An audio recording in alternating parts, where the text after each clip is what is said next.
Well, good morning. It is another good morning, isn't it? Today is March 21st, 2020. It's 8:20 a.m. Mountain Standard Time. And yes, I know I say I start this at 8 a.m. and guess what? I pretty much do. I get it on today I got it on at 8:10 and I was 10 minutes late because I can't quite time what time I need to leave the gym to get here on time. I mean, I don't want to wake up at 3 in the morning to make sure I'm here to get started at 8, but I might have to because I always leave the gym around 7:30, 7:40 and it takes like 5 minutes to drive home. So when it's 7:40 and I start walking out the door, I feel like I have plenty of time, but then I get home, I make breakfast. Well, now I've been making breakfast and I get the podcast all set up. I get changed, please excuse me. And I'm always 10 minutes late. So now I just got to leave. Maybe I'll just leave at 7:20 next week or 7:30 instead of 7:40. This might be the only way to get everything rolling at 8. But anyways, doesn't matter because this is my show and I'm here and I'm getting it done. And thanks for tuning in. Caden's podcast, another episode of Book Club where I read books and I talk about them to help us improve our lives, improve our uh, financial needs. That's where we're going to be at today. But also, I talk about how to be a healthier person, a happier person, understand our biochemistry, our evolution. A lot of hot topics, a lot of things that help us understand the human condition. Talk about philosophy, stoicism, Buddhism, but more like just the yoga aspect.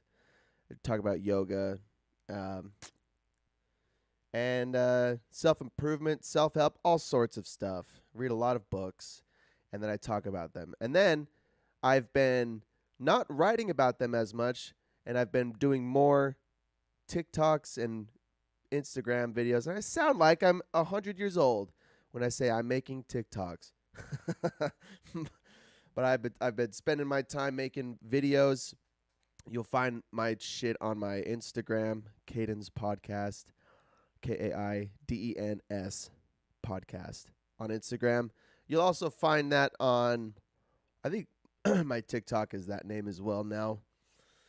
Um, but my blog has links to all of my shit, and my blog is cadenkellysblog.wordpress.com. And I actually don't know if I've updated the links to my social media on my blog since I've changed the name of my Instagram and my TikTok. But nonetheless, sometimes I write about shit. I've not been writing as much in long form. I've been writing scripts for the videos.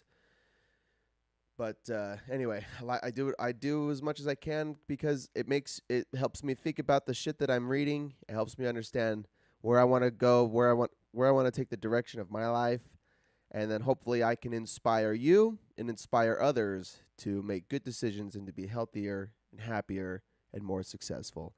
That's the point because life sucks. Most of the time it's hard and things don't always go our way, and part of the human condition is learning how to accept when things go awry and still have a good attitude and still carry on, still move forward and get shit done. And to be happy and smile along the way. So even though life is hard a lot of the time, we could still do well for ourselves. So, you might see if you're watching the video, because I do the video live on YouTube and Facebook under Caden's Podcast, and then on Twitch under my gamer name Alpha Seltzer. But you'll see in the video, I'm wearing a t-shirt that says, "Nobody cares, work harder." And that's a phrase from Cameron Haynes. And he is one of the guys that, he's got a book coming out in May. I'll be reading his book in May. And I'll get back to you. We'll be covering his book then.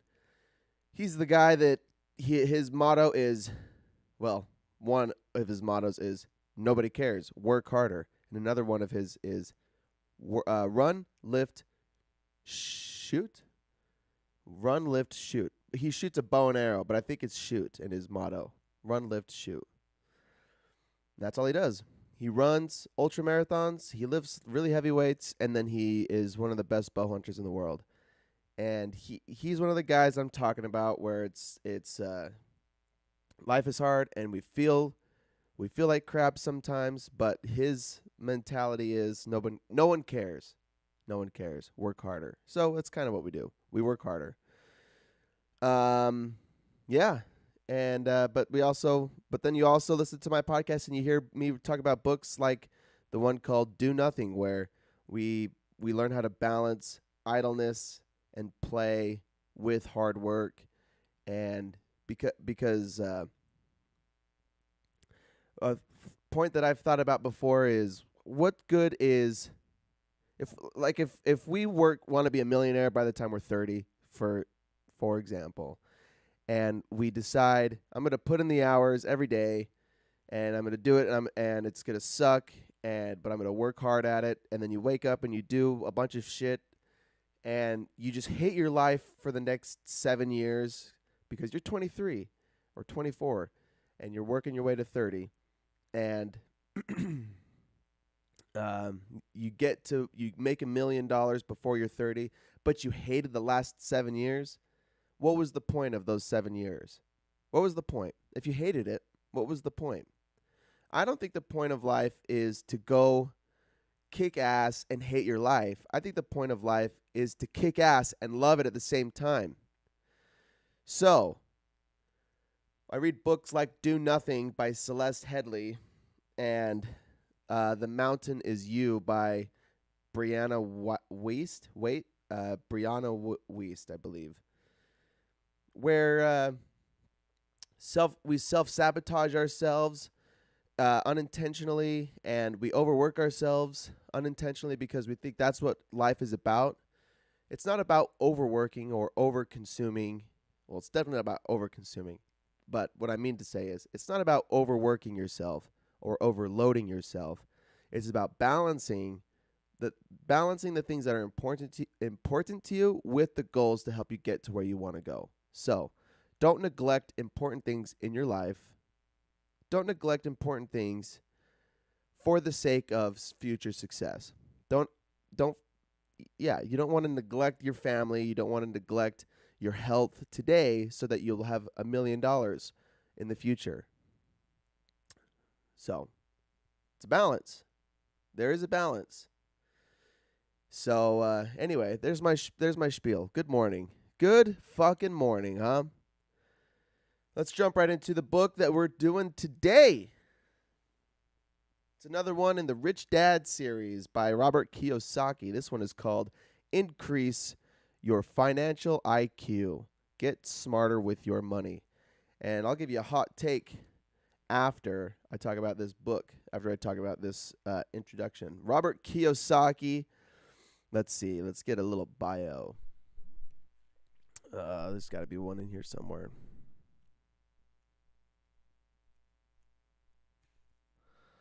Well, on the back right here, it says, Robert Kiyosaki has challenged and changed the way tens of millions of people around the world think about money. This isn't his bio, though. He's an entrepreneur, and he is a super rich person today. He was one of the first people who invented the Velcro strap wallet, I believe. I think he licensed the first Velcro strapped wallet back in the old days.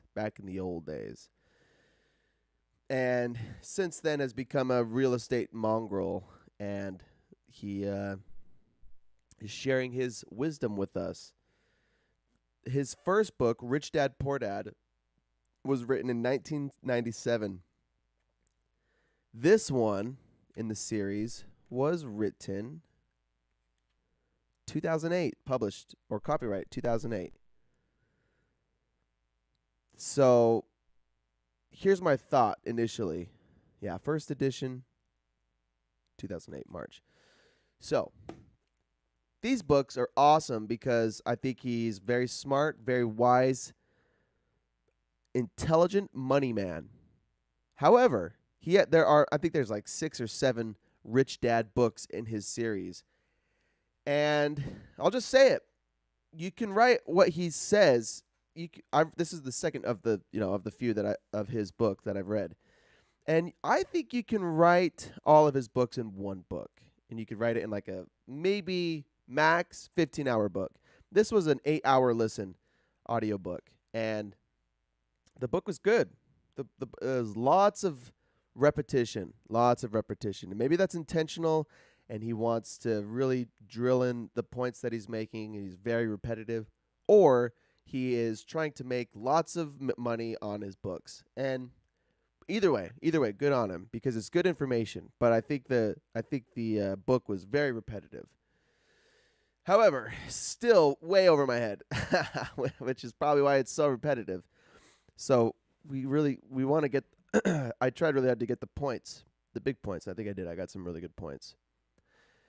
I did also go recap the first book, the Rich Dad Poor Dad original book, and there's a whole chapter, excuse me, on financial literacy, and I only have one note from. So this is from Rich Dad. This is my note from Rich Dad Poor Dad several months ago. I said, intelligence solves problems and produces money. Money without intelligence is money soon gone. Know the difference between an asset and a liability and buy assets. That's the whole book. That's the whole book that I just read. Increase your financial IQ. He just dives in on that whole principle. So, sweet. I love it. Let's talk about his book. Rich Dads Increase Your Financial IQ. First things first, I must address that I am not offering financial advice. I am, and then he's. What's the law? Why do people have to say that? Because every time I see a video about people talking about money or stocks or investing, they always start their messages by saying, I'm not a financial advisor. There's got to be, I don't know the law. There's probably a law that because some people take their word literally and then they lose money and then sue that person. Maybe it's some weird protection. So I'm going to tell you, I'm not offering financial advice. I'm actually just repeating words from the book. So none of this is my original thought. But whatever. He says, I am increasing your financial IQ so you can make better decisions in your circumstances. Money does not make you rich. Financial intelligence does. So let's get going. Chapter 1. The world is full of highly educated poor people. They're called socialists. That's a direct quote. The world is full of highly educated poor people. They're called socialists. The U.S. dollar changed from money to currency in 1971. It is smart to save money. It is financial insanity to save currency. A currency is designed to move quickly, to acquire assets that appreciate in value, and to generate cash flow. Good morning. Are you leaving? All right, have a good day. I'll be here for a little while. And the gentlemen are here. Saint Steez TV, and mashed potatoes. Good morning. No worries. I'm being late. We all got shit to do. But you did miss a good rant earlier. I ranted for about 10 minutes. It was good. So we're doing financial IQ. Yes. So this is chapter 1. The poor are victims of money. I'm just going to read the points until I get to something. The middle class are prisoners of money. 5 core financial intelligences, and this is the whole theme of the book. There are 5 core financial intelligences, and he says if you work on these are the if you refine these principles, then you will become financially successful, intelligent. Number 1 is make more money. Number 2, protect your money. Number 3, budget your money. Number 4, leverage your money. And 5, improving your financial info. So I saw a diagram. Oh, you know where it came from actually? To go back to his point that the world is full of highly educated poor people. They're called socialists. It's a funny quote, but it reminds me of the Jobber Day, professional development day. There was a guy. I talked about it too, but I don't remember what note it came from. You have there's a quadrant of 4 types of employees. You have highly skilled, highly committed employees, and then at the lowest end were the lowest skilled, lowest committed employees. But I don't remember where. Oh yeah, okay. Well, so I see the note. I said best employees are high commitment, high skill. Yeah. That doesn't really. I guess that doesn't have tons to do with the money aspect and what. But anyway, that's what I thought of. I guess this doesn't really relate. The world is full of highly educated poor people. They're called socialists. He's an adamant capitalist, and he doesn't hide it, and that's like the premise of his book. He advocates for capitalism. So, a big overlaying point as well is in 1971, and I actually watched a clip on it since I read the book. I read the announcement, or I saw the announcement of Richard Nixon changing the U.S. dollar from the gold standard and turning it into a currency. And he says this this changed the world of money. This introduced the new wave of capitalism. And he says old advice to hold money, save money, and to collect money and to save it used to be financially intelligent when money had direct value to gold, right? But now, since the dollar has been removed from the gold standard, he says it's financial insanity to save currency. Now that money is not, he says, currency is like a river or like electric current. It moves all the time. It's supposed to be moving. So money as a currency is supposed to be moving all the time. You're holding currency is insanity because currency always depreciates in value. Currency never it's never able to hold its value because it doesn't. Well, I'm not going to say because, but I would imagine it's because it doesn't inherently hold any value. It doesn't represent something valuable. It just it's like a anyway. It's a piece of paper moving through the economy, right? With no inherent value. So I think we talk about that a little bit more.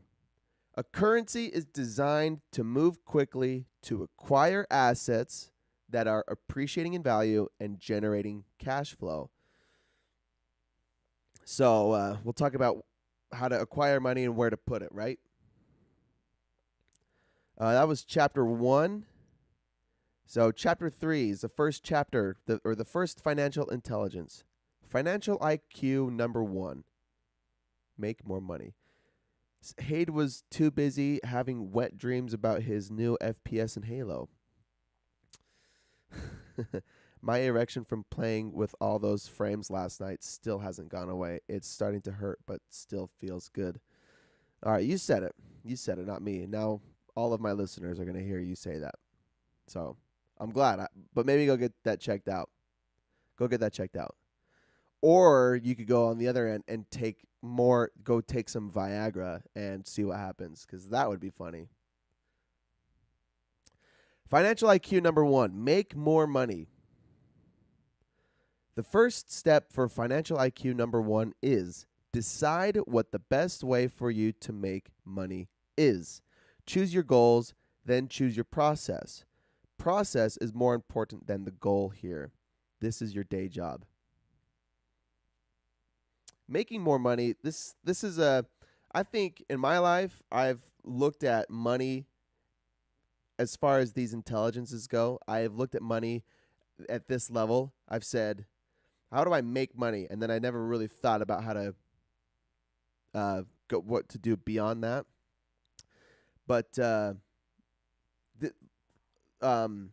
making money, okay, I also saw someone else say it's the hardest thing to do is to go from $0 to $100,000, or rather, it's harder to go from $0 to $100,000 than it is to go from $100,000 to $1,000,000. And it was probably just a TikTok, and whatever, just some guy said it, but Steez, make more money, easy. Why didn't I think of that before? Yeah, cheers. But I'm gonna tell you this. It seems, I think it sounds so silly, but really, making money, making money isn't the end all be all. It's what you do with the money once you make it. And I think that's where I've struggled the most. I think that's where most people struggle the most. And honestly, now that I'm in control of my business, my paycheck has gotten higher, but I have so much more. Well, actually, my paycheck hasn't even gotten higher. I don't really even receive a paycheck anymore because now I have the LLC, and the LLC is my life. So I don't really even have a paycheck. However, there is no security in my paycheck. I have to constantly work at getting new work and maintaining customers. And it's so easy to, I've already noticed in the 3 months that I've been doing this, it's really easy to let money go and to say, it's like I've been saying on the podcast that I don't, just stop trading time for more money. And so I don't even turn down work. I just don't actively pursue as much work as I could because of this time to money ratio. However, financial IQ number 1 is make more money. And there's a lot that I could do to make, I could put in more time, and I could put in more time to my job. I could even figure out side hustles. You're the king of side hustles. You're the only one. Well, yeah, you're probably the most into the side hustle world of anyone that I know. So, and I've never done the side hustles because I like my free time, because I don't think about making more money, about hustling for extra cash, for side cash all the time. I have my job. And now that I'm in charge of my job, I kind of neglect some cash. So, yeah, I seems silly, but I really enjoyed listening to this. It's important to keep your, like, the one big point from the first Rich Dad was keep your day job. Keep your day job. Don't quit your job and then start investing all your money into stuff. Keep your day job and work on your business and work on yourself. Keep your day job and do everything else. That's his advice. So, keep your day job. The cash flow quadrant illustrates 4 types of ways to make money. As an employee, as a small business owner or self-employed, as a big business owner, or as an investor. Mashed potatoes. I just don't have the mental space to side hustle and have other money-making avenues than my job. I guess my house is making money, but that's it. Yeah. Yeah, I'm kind of the same way. I have my job, and then I call it, I just call it a day. I don't really put any effort into side hustles. I do this podcast, and if I really wanted to, I could invest, figure out some ways to get it popular enough so that it could generate income, but I don't. I just do it because I love it, and it could be a waste of time, but it's also it's stimulating for my brain, right? That's the point behind it. But yeah, I'm the same way. I have my job, and then that's really it. If you start charging us for this content, then we riot. Yeah, because it's so good, huh? Because it's so fucking good. I'd pay. Right on. I know who the real ones are. So there's 4 ways to make money. As an employee, a small business owner, or being self-employed, a big business owner, or an investor. Employees and small business owners work for a paycheck. It's me. That's all of us right now. Big business owners and investors work for assets that produce cash flow or capital appreciation. employees and self-employed people work for money, earned income, and big businesses and investors typically work for free. Oh, I wrote work for free for free. Wrote it twice. And that's called passive income or portfolio income. And the way my business is set up, I don't take a paycheck. I take owner's draws just to pay for my life, to pay for, and it's way when my family was involved in the business, my paycheck was higher. I basically was earning commission for each job that I worked.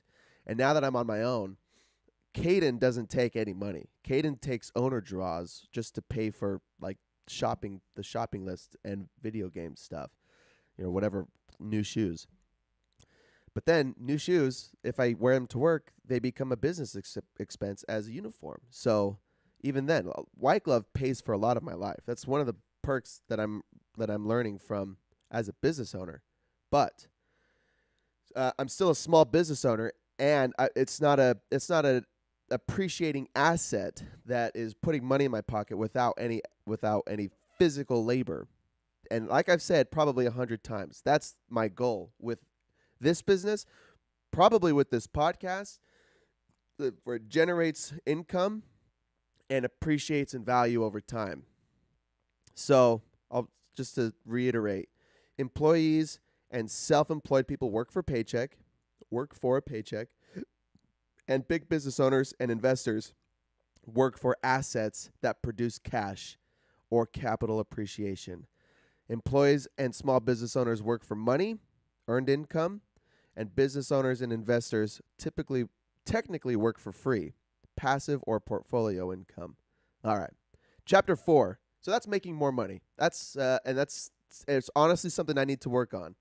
I need to put more time and effort into my business to generate more income so that I have more money to spend for these things, for investments into assets.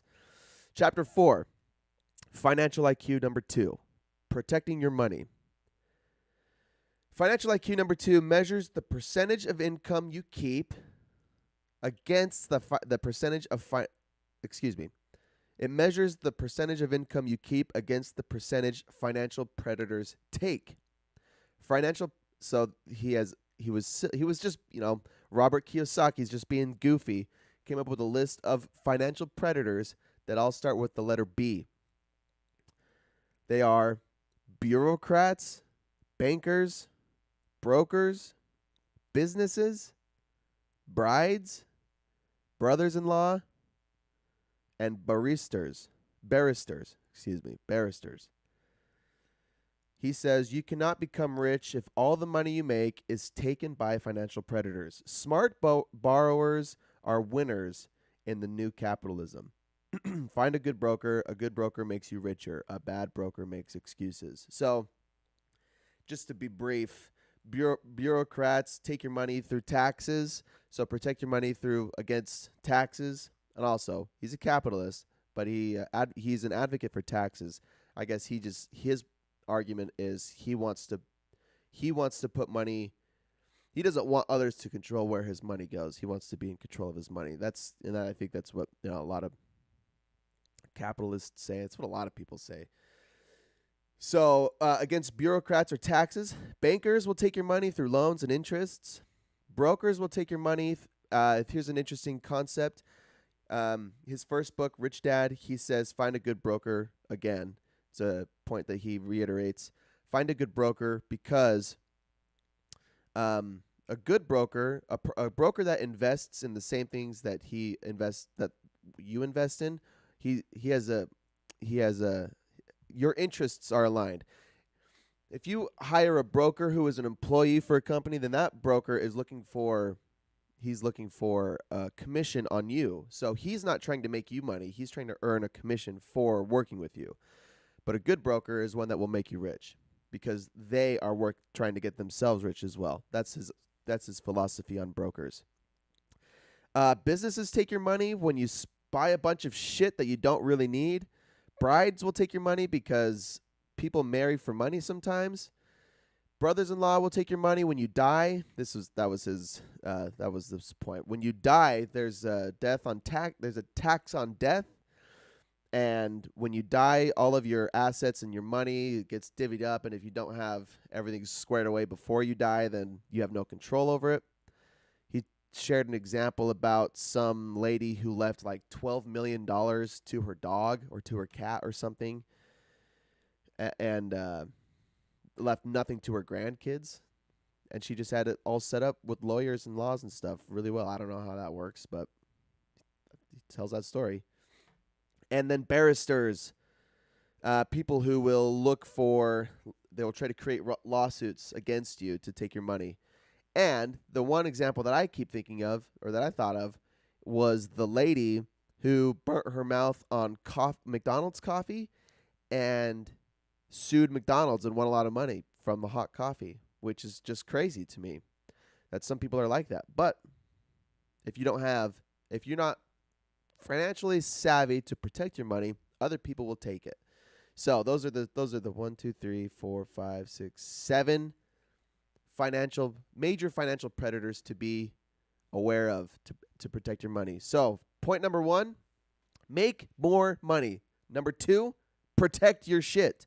Secure the bag, and then protect the bag. Financial IQ number 3. This is chapter 5. Budgeting your money. A budget deficit is spending more than you make. This might be second grade, but it's important information. Instead of cutting back spending, increase your income. Okay, easier said than done. His life philosophy is don't live below your means. If you don't make enough money to pay for the things that you want in your life, current financial advice says cut back on your spending, live below your means. And his philosophy is use this as an opportunity to learn how to make more money, how to increase your the dollar value that goes in your pocket. Instead of cutting back spending, increase your income. Employees usually have little control over important expenses like taxes, Social Security, pensions, and mortgage payments. A budget surplus is excess of income overspending, not a reduction of spending or living below your means. Tips. A budget surplus is an expense. Prioritize saving, tithing, and investing. This is called paying yourself first. We do not put pressure on. I said pails? I think I meant to say ourselves. We do not put pressure on ourselves if we do not pay ourselves.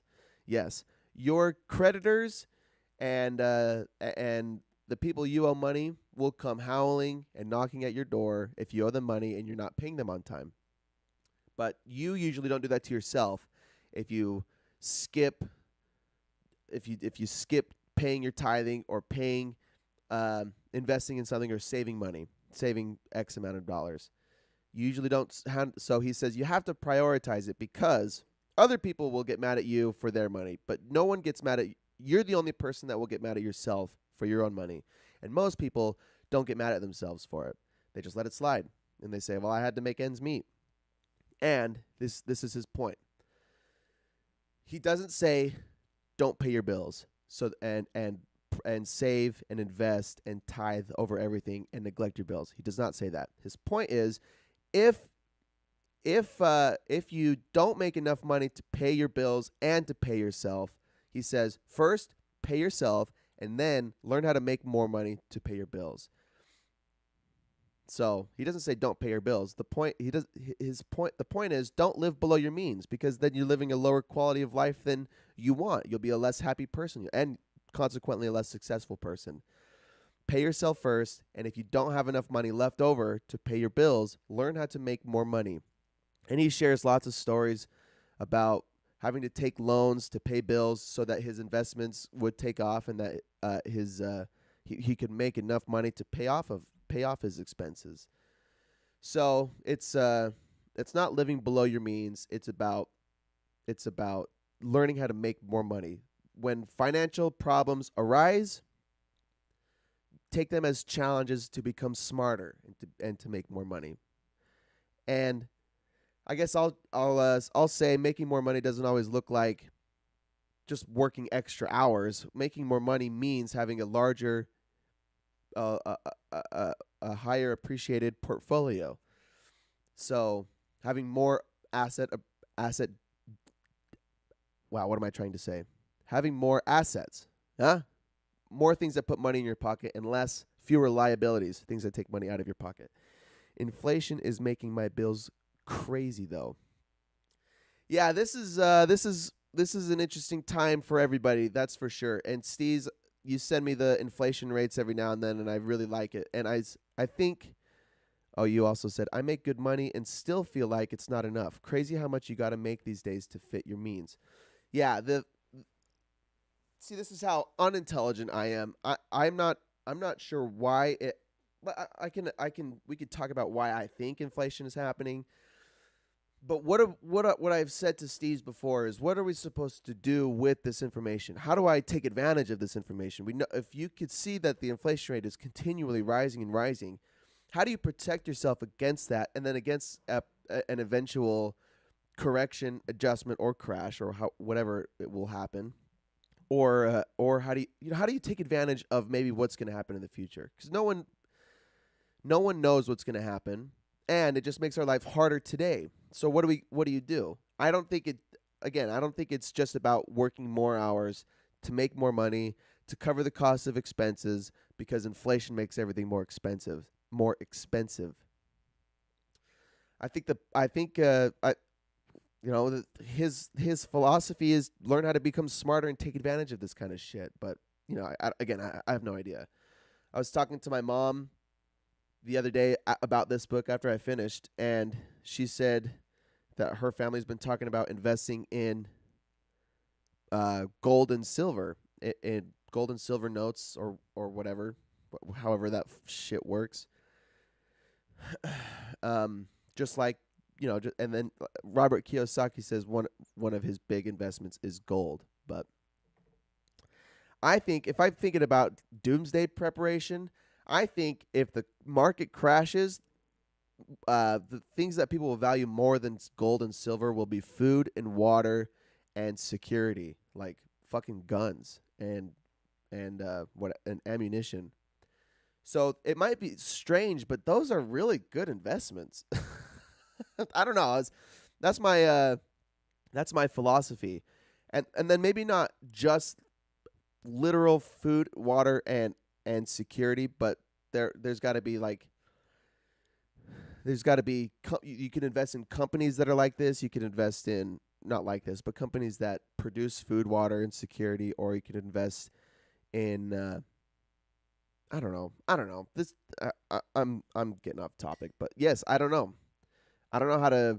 I don't know the answer to the question, but I think that's the point. Is not to be defeated by the problem and let your financial problems run your life, but to take them as challenges and learn how to become better than the problems, and live above your means, live the life you want to live, and come up with solutions to solve your financial problems. Better stock up on your liver. I don't even have liver. I have fucking desiccated organs. I have a desiccated liver and bone marrow. And I used to think it was called desecrated, but then I learned that isn't that like to make something sacred? Desecrate, to desecrate. So my liver and bone marrow was very sacred for a while, but then I learned that it's desiccated, and it's just, and then that means to take the water out of it. So I don't have any actual liver though. I need some. Liver, bone marrow, and what was the spleen or bull testicles are the big ones that the Liver King and Paul Saladino eat. I know where to get bone marrow now, but I have no idea where to get a reasonable amount of liver. My local butcher will sell a whole ass liver, but they're like 10 pounds. I don't know. I'm not ready to buy 10 pounds of liver. All right, let's move on. So, yes, a budget surplus is an expense. Prioritize saving, tithing, and investing in yourself first. The expense column is the crystal ball. If you do not pay yourself first, no one will. My assets pay for my liabilities. Yes. Spend to get rich. That's a funny way to look at it too. I am in the process of selling my Wave Runners because all they do is suck money out of my bank account, and I hardly use them. I used them twice last year, and they would be awesome to have if I had enough assets that could cover the cost of the Wave Runners. But really, it's just cash. It's just burning cash every month. I have my business that covers my life, and it gives me enough money to pay my bills, but it's just, it sucks cash out of my business accounts. So I'm in the process of minimizing my liabilities. But then again, do I want to live below my means and get rid of my toys so that I can pay my bills? Or should I take that as an opportunity to make more money to pay for my liabilities? He says, my assets pay for my liabilities. Final thought on budgeting. Good debt makes you richer and someone else pays that off. Bad debt makes you poorer that you amortize yourself. More good debt, less bad debt, more assets, fewer liabilities. That's how people get rich. That's how you make lots of money. You have fewer things that take money out of your pocket, more things that put more money into your pocket. And in a perfect world, you have all the liabilities that you want, but you have you have more than enough assets to cover the cost of the liabilities. So, an interesting point, Hayde, to your comment on your house, where you said, where'd you say it? I guess my house is making money, but that's it. So here's what Rich Dad has to say. He says that your house is not an asset, and I'm coming at you directly. But I'm also saying this because I'm in the process of buying hopefully this house. He says your home is not an asset, which it goes against most modern day wisdom. You believe that your house is an asset, but I believe his argument is your house is not an asset because all your house does is take money out of your pocket. And then in 30 years you pay off your mortgage, and then you have your house to sell for cash. But in his mind, it takes more money out of your pocket than it puts in. So the way that real estate becomes an asset is if it's not your residence. Real estate is an asset if it's not your residence. So, buying this house, if I bought this house, especially in this fucking market that we're in now, it's like 4 times the cost that my dad bought it for. But that's just the world that we live in. Am I going to bitch about it, or am I going to give into it? I don't know. But I buy this house, I start paying a mortgage, and that mortgage, maybe that mortgage will be not just money for rent going into someone else's pocket, but it'll be going off to pay off a mortgage. It also, a house comes with a ton of expenses that take money out of your pocket. And then best case scenario is what Horsley does, where you live, you have other people live in your house that pay your mortgage, that are paying the bills so that you don't have to. That's when it really becomes an asset. My Mashed Potatoes says, my father-in-law tells me the same thing. Like, it's gone up by a truly insane amount, but all that money would just go into another inflated house. Yeah. And worst case scenario is I buy this house for, whatever it's worth today, $400,000. And then in 2 years, the market corrects, and then it's only worth $250,000. Then it really is not an asset. It becomes a massive liability for me. But it will be covered. It will be an asset if someone else is paying the mortgage. The current plan, Mashed Potatoes says, the current plan is to hang on to our current place and turn it into a rental, but we'll see. I could definitely see us being forced to sell it for the money. Yeah, man, they're all financial problems. It's so wild. Life is just and someone said that this is a result of the greed of the older generation, as they're just, everyone else is like my dad is one of them. He bought this house with a few other houses and townhouses for, a quarter of the price that they're listed for today. He bought them 15 years ago, and it's not his fault. It's just what happened. He bought them 15 years ago, and then inflation has jacked up all the prices, and now he's selling them off for a pretty penny, and that's not his fault.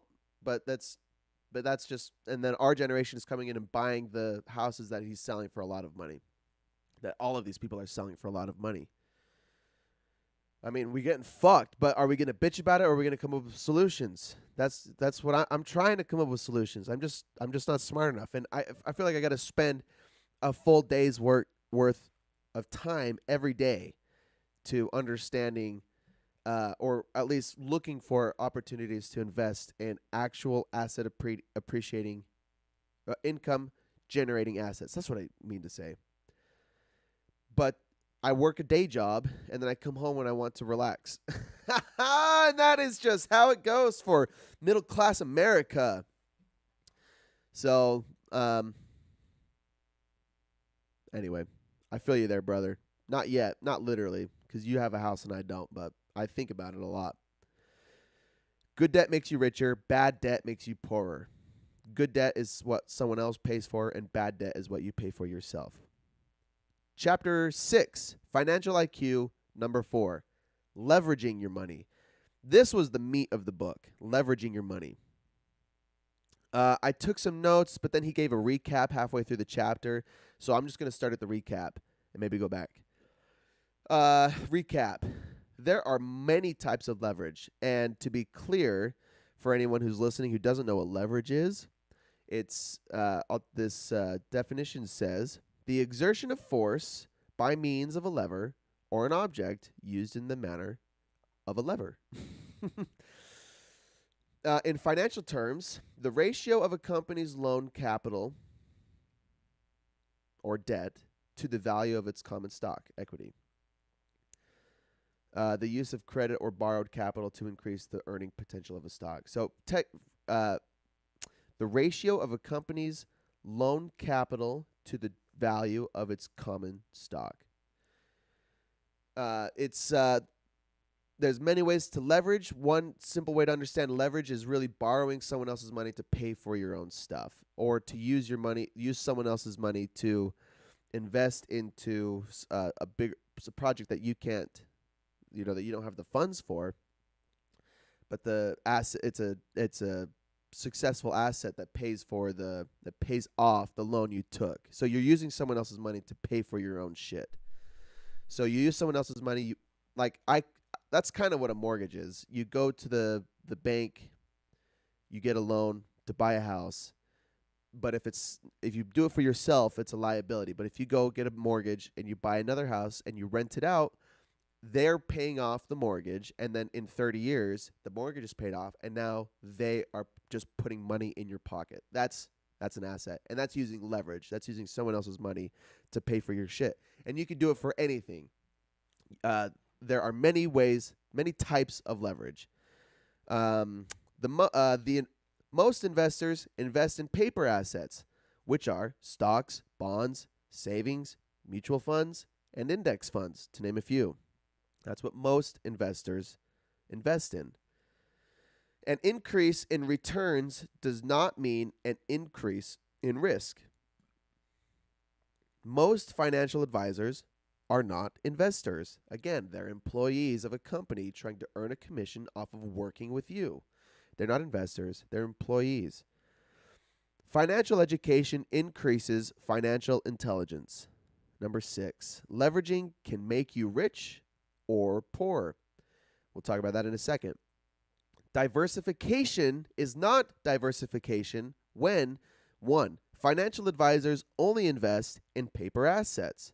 2, a mutual fund is already diversified. The modern day advice is diversify, save, and invest in a well-diversified portfolio of stocks, bonds, and mutual funds. Yeah, okay. I think I got it. He says, The modern day advice is to work hard, save your money, and invest in a well diversified portfolio of stocks, bonds, and mutual funds. That's the fucking mantra. And I only know that because he said it a million times. And that goes against everything well, maybe not everything he believes, but he doesn't think that's a great use of your money. You don't want to save a currency because the currency is supposed to flow in an economy that's supposed to move through the economy. So you work hard, you acquire currency, and then you move it through into an asset, move it into, and not just paper assets. So diversification is not diversification because when you invest in a mutual fund or an index fund, they're only investing in things like the stock markets and bonds and whatever. They're not investing in real estate or other physical means of investments. There's just there's lots of ways to invest your money. So he says diversification is not diversification for those reasons. So that's the first.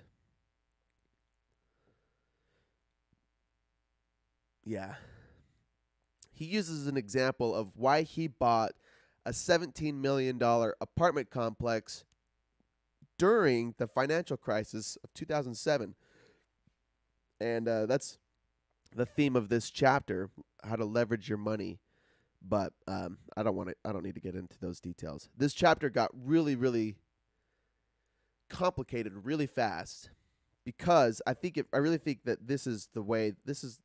I heard someone once say that get a lot of credit cards, get a lot of loans because that's how you become rich. And I thought initially that's asinine because you don't want getting into debt is the exact opposite of becoming rich, right? Getting into debt is owing other people money. And I don't want to owe money. I want to make money. However, just like what Kiyosaki says, you don't ever hold on to a currency. You invest it into other things, and you get into a lot of good debt. You get into a lot of debt that other people are paying off. A lot of debt that other people are paying for. That's good debt. So you want good debt. That's the function of a currency. Now I'm repeating myself just like Kiyosaki does, but I don't fucking care because I'm trying to figure it out too. So, here's advanced leverage information. He says, quote, focus, not diversification, is the key to more sophisticated leverage, higher returns, and lower risk. I don't think I wrote it down, but his maybe I did earlier, but leveraging an asset you cannot control is like buying a car with no steering wheel. His example is buying a house is not good for leveraging because the value of the home is out of your control. Buying an apartment is good for leveraging because you can control the operations, how much rent costs, management, etc., which determines the value of the investment. There's another reason why your home is not an asset. You can't control the value of your home. That's determined by the real estate market. And consequently, that's just how apartment complex buildings are too. But you can control the operations and how it produces income, or you can control a series of rental properties. You watch the rental market, and then you control how valuable your property is by the accommodations that the home or the townhouse or the condo or whatever it is provides, like Airbnb. If you have Airbnb as an investment because it's something that someone else is paying for. Maybe it could be your basement, but there you go. So leveraging works the best when you can control the investment. Investing in stocks, maybe I say it later on. I won't say it yet. There are 3 types of investors. This is still advanced leveraging. 3 types of investors. Investing for capital gains, investing for cash flow, and then investing for both. Different ways of leveraging. There is OPM, which is other people's money, borrowing other people's money and then using it to purchase assets. There is ROI, return on investment, and he says ROI only works because ROI is only accurate when you measure the cash flow in hand from the investment, not how much cash it's generating, but what goes into your pocket. The only real way to measure cash flow is cash in hand from the investment. That's ROI. IRR, which is the internal rate of return. This measures other returns and leverages a well-controlled investment. Oh, wait. Yeah. IRR measures other returns and leverage a well-controlled investment can provide. A few examples. Passive income. Passive income is taxed lower than earned income. Depreciation. Depreciation is technically an expense where you buy an expensive piece of machinery or tool, and over time it becomes less valuable than however much you bought it for. But it's money you did not end up paying because of depreciation. Hold on, let me think about how that makes sense.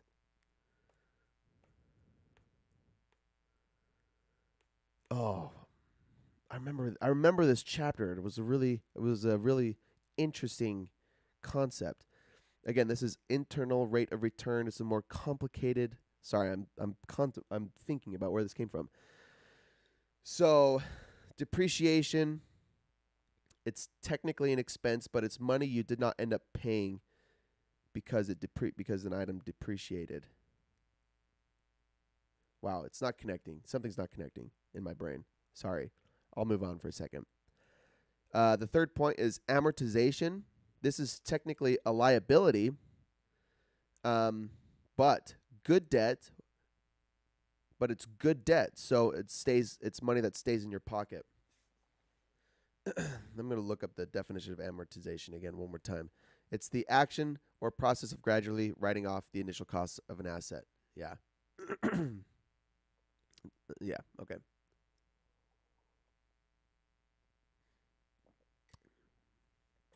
Wow, I'm having a hard time connecting these dots again.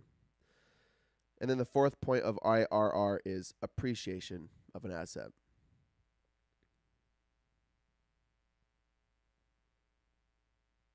Yeah, wow. Something's not connecting. Sorry. I'll just read the points again one more time. The four points that he mentioned of IRR, or internal rate of return, is passive income, depreciation, amortization, and appreciation. So those are more complicated, more advanced terms of leverage, more advanced forms of leverage, but leverage nonetheless. And taking advantage of all forms of leverage that you can increases your return and makes you richer. And understanding them like I'm trying to, and I for some reason haven't. I thought about it all day when I read it because it was so fascinating. I was thinking about it in my company. I just am not. It's not connecting for some reason. Maybe I didn't really understand it, or maybe I was just dorking off. So that's leverage. That's financial IQ number 4. Financial IQ number 5. Improving your financial information. Information is our single greatest asset. Quote, information leveraged by technology is wealth. Classify information by time, credibility, classification, relativity, and deception. Intelligence is what makes information meaningful. So he says his goal as an investor today is to do everything he can to become an insider and to have as much information as possible.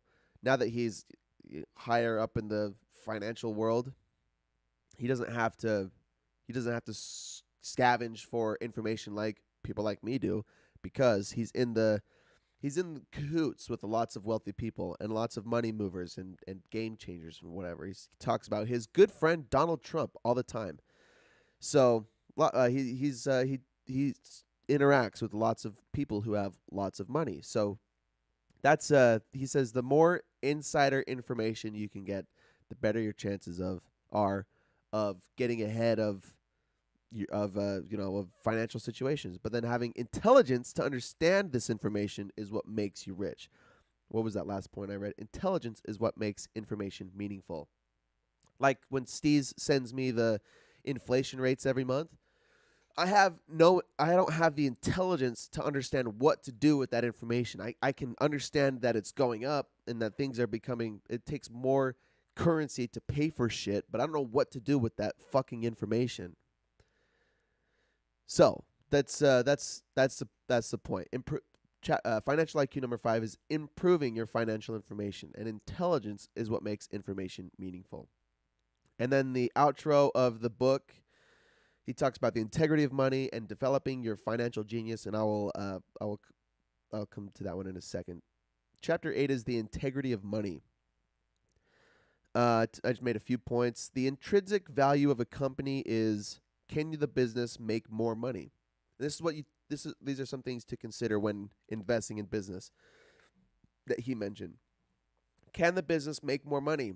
Does the business have a protected niche? Does the business budget money and resources well? Can the business be leveraged and expanded? Is it run by a team of smart, well-informed people? His example was why, what's his name? Shit. Berkshire Hathaway guy. He's the wealthy guy that he's the number one investor. Jesus, what's his name? Hold on. Why am I drawing a blank?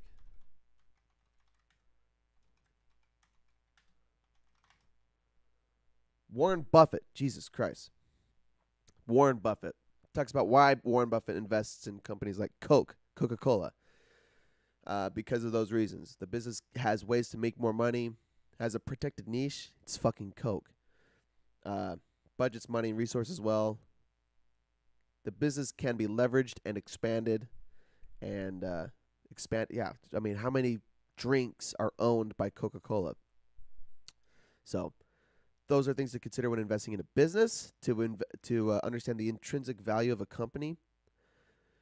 Governments are responsible for the financial conditions of their country as well, and he is very critical of how governments handle their money and their business.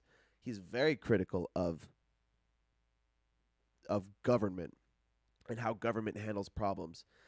And he says people think that capitalists are naturally right leaning, but he says all politicians suck at managing money. He says Democrats borrow and then spend money. Oh wait, no.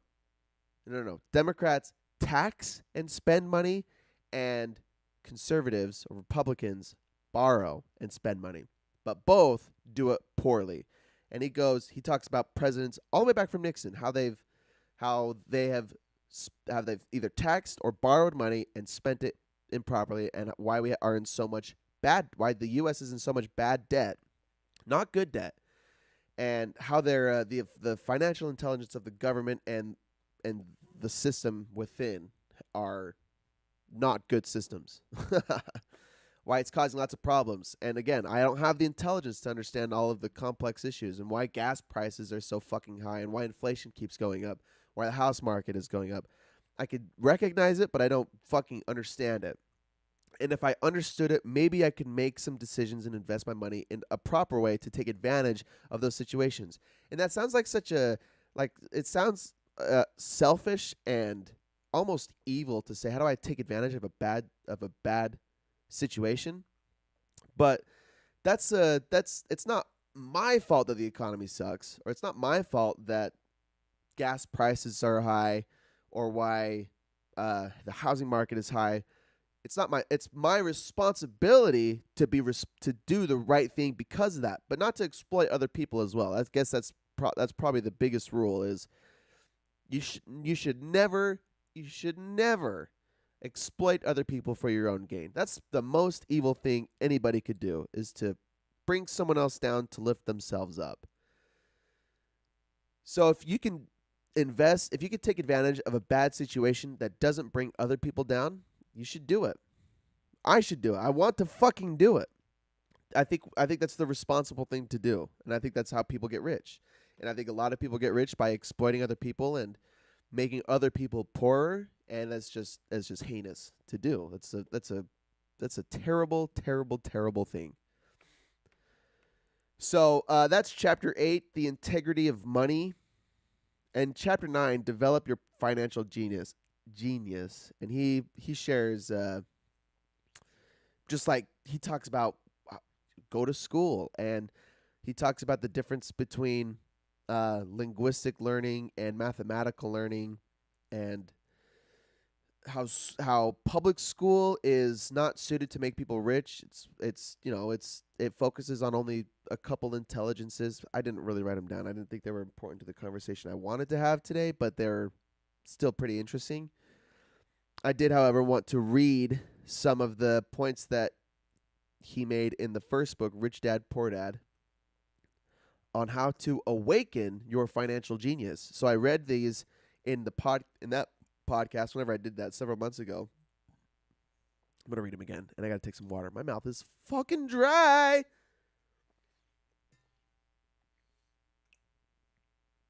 All right, we'll wrap it up with this: awaken your financial genius, from Rich Dad Poor Dad.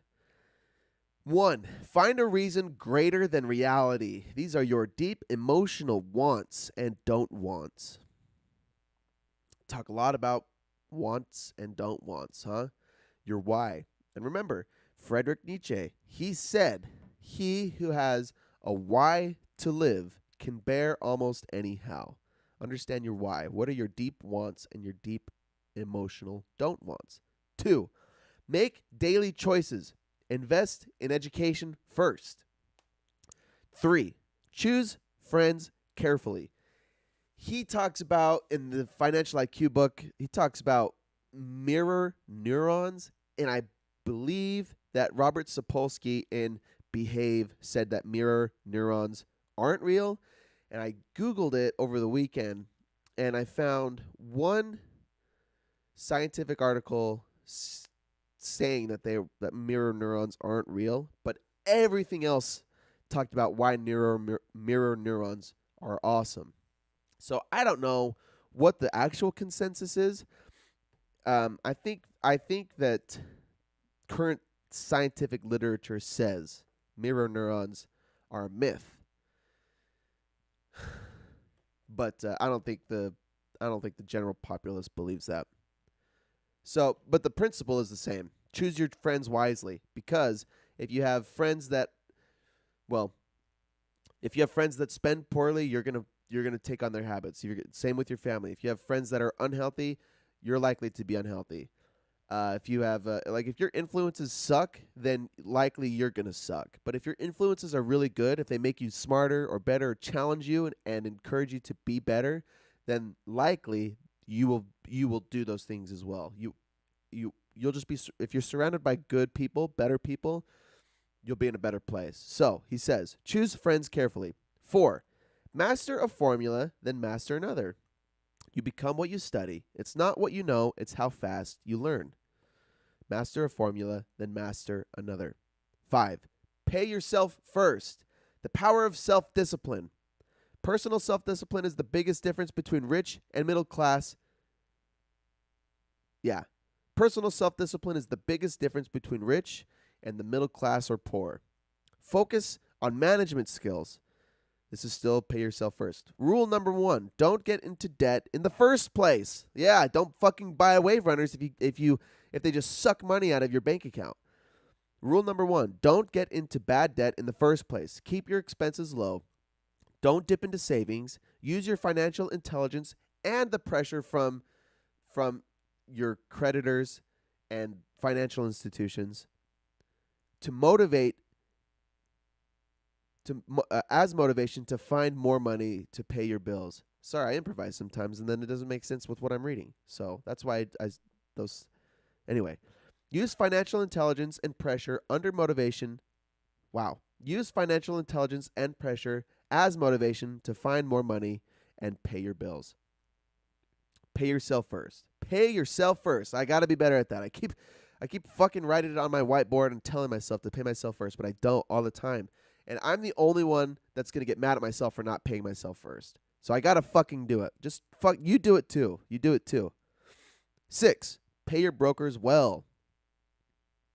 Find a good broker. A good broker will make you rich. A bad broker will make excuses. 7, be an Indian giver. There must be something for free in the deal, like Ray Kroc wanted the real estate of the McDonald's franchise for free. 8, use assets to buy luxuries. 9, choose heroes. If they can do it, so can I. 10, teach and you shall receive. That's what this fucking podcast is. Teach and you shall receive. Choose your heroes and teach. So that's how you awaken your financial genius. That's from Rich Dad Poor Dad, the first book.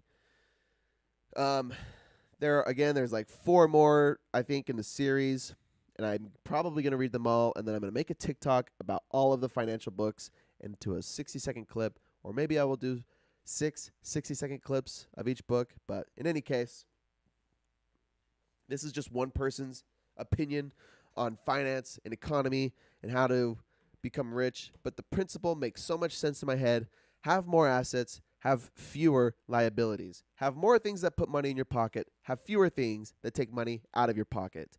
And the only way to get rich in this new capitalism where money is no longer on the gold standard, is now a currency, is to get into more good debt. Saving a currency is financial insanity.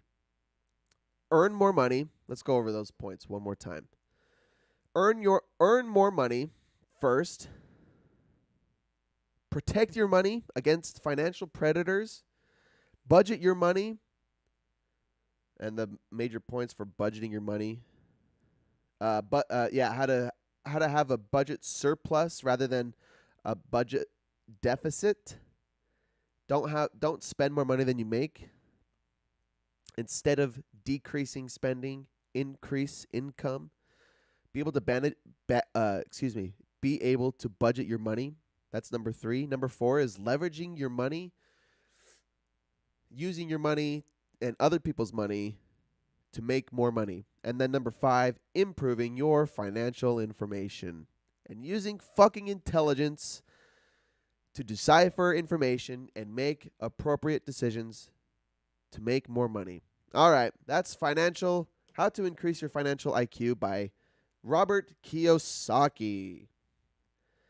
If you have any questions on this, you can reach out to me on my socials that are listed on the live in the video.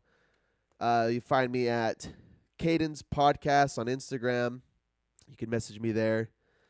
Mashed Potato says, let's go in on an investment together. I'm thinking a bidet rental system. Let's get this bread. All right, dude. All right. Let's get bidets and we can bezel them or something, make them our own. I don't think anyone has a bidet that's a bezeled bidet. There's the name, bezeled bidets. Community bidets. Yeah, I'm all in on a bezeled bidet. You can reach out to me anywhere. Fuck, man, everyone's here. So, find all of my shit on cadenkellysblog.wordpress.com. Come check out the podcast live if you're listening to this later on Monday mornings. I know you can fucking be there. I know you can come because everyone's got to wake up at some point. Just wake up a little earlier. Come join the conversation, ask some questions, and we'll have a good discussion. And then you'll be featured in the podcast. And I don't know, maybe I'll give you a free book, huh? I realized I bought 2 of these. I bought 2 of the Financial IQ books. So if you want one, reach out to me, and maybe I'll just fucking send it to you. Maybe I'll, this is how I will build my brand. Is I'll start giving out books for free for showing up to the podcast, huh? That's how I'm gonna get viewers and listeners. And then eventually, when I have millions of viewers and Joe Rogan is struggling to keep up, then I'll start making money, huh? But until then, come check out the podcast live or check it out on Spotify and Apple Podcasts later on in the week. They go live on Tuesdays. under Cadence Podcast. And go do some hard shit. Go challenge yourself. Don't back down to financial challenges. Just like I say, do hard shit physically. I understand that concept. I can go work out. I could go on a run and do some burpees. That's hard, and I can do that. I need to do more hard shit in the financial world. I need to challenge myself with my investments, with my savings, with paying myself first.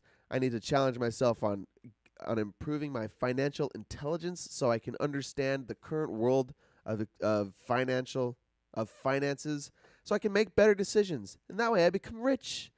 I need to do that in my business. I need to challenge myself in my business more so my business will be successful and more successful than it currently is now. I want to build an actual business, a carpet cleaning brand. Do I actually want to? Because if I actually want to, it's going to take some fucking work, and I just got to do it. That's what we all got to do. So, think about it. I never even got to my coffee. Hope you got your coffee this morning. Go do some hard physical shit, and go do some hard financial shit. And we'll be here next week, 8 a.m. Mountain Standard Time again. Have a good week. Go challenge yourself, and feel free to reach out if you have any questions or if you have any suggestions for books to read, any controversial opinions. I kind of welcome them, as long as you're not condescending. I like to hear the opposing thoughts. And, of course, I'll give you my opinions. Or you can just listen to my opinions on my podcast. Because I got a lot of fucking opinions. And if you know me, you know that well. Have a good week. We'll talk to you next week.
している。